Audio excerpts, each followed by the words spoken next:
এবারের অনূর্ধ্ব-23 Asian cup বাছাই পর্বে বেশ বড় স্বপ্ন নিয়ে অংশ নিয়েছিল বাংলাদেশ।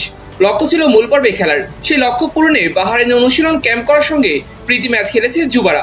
তবে ভিয়েতনামে প্রত্যাশিত ফলাফল আসেনি।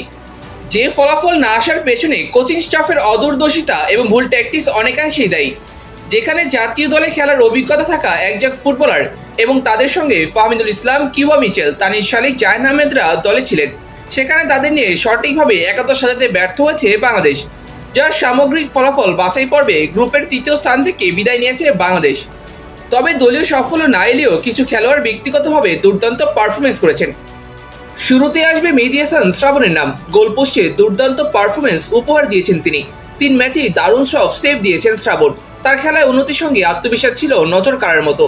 কয়েকদিন আগে বেশ কয়েকবার শিশুসুলভ ভুল করে সমালোচনার মুখে পড়েছিলেন তিনি, তবে এবার নিজের পারফরমেন্স দিয়ে সব সমালোচনার জবাব দিয়েছেন।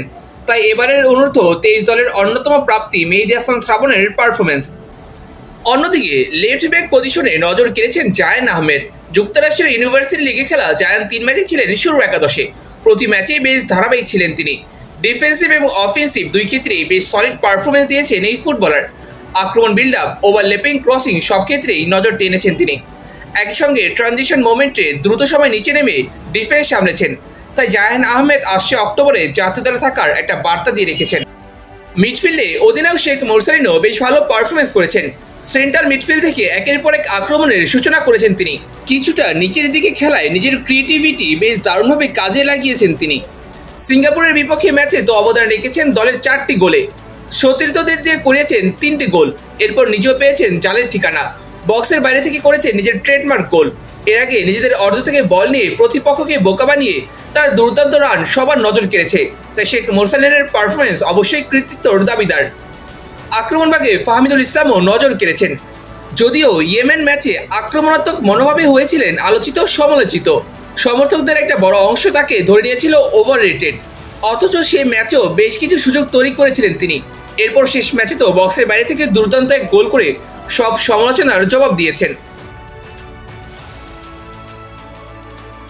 শেষ ম্যাচে একাদশে সুযোগ পাওয়া মহসিন আহমেদও নজর কেড়েছেন। পুরো মাঠ জুড়ে খেলার প্রবণতা দেখিয়েছেন তিনি। এর সঙ্গে মিডফিল্ডার হয়েও করেছেন ক্লিনিক্যাল ফিনিশিং, যা বাংলাদেশি মিডফিল্ডারদের থেকে খুব একটা দেখা যায় না।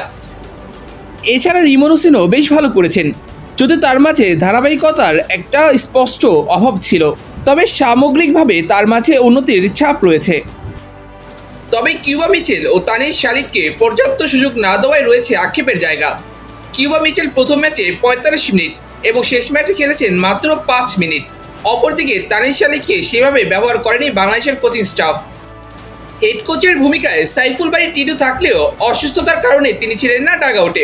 তার জায়গায় ডাগআউটে ছিলেন জাতীয় দলের সহকারী কোচ হাসান আল মামুন, যেখানে তার অদূরদর্শিতার ব্যাপারটা ছিল চোখে পড়ার মতো। বিশেষ করে ম্যাচের মোমেন্টাম অনুযায়ী খেলোয়াড় পরিবর্তন না করে মুখস্থ বিদ্যার স্বর্ণাপন্ন হয়েছেন বাংলাদেশের কোচ, যা সামগ্রিকভাবে বাংলাদেশের হারের পেছনের বড় কারণ। তাই প্রতিভাবান খেলোয়াড়দের নিয়ে গড়া এই দলটির এমন পারফরমেন্স বেশ হতাশ করেছে। তারপরেও ব্যক্তিগতভাবে শ্রাবণ, জায়ান, ফাহমিদুল ইসলাম বা মোরসালিনরা নজর কেড়েছেন। আসছে অক্টোবরে হংকংয়ের বিপক্ষে ম্যাচের আগে যা তাদের বাড়তি আত্মবিশ্বাস যোগাবে। একই সঙ্গে ভবিষ্যতে ভালো দল করার সঙ্গে দক্ষ ও দূরদর্শী কোচের নিয়োগ দেওয়া খুবই গুরুত্বপূর্ণ।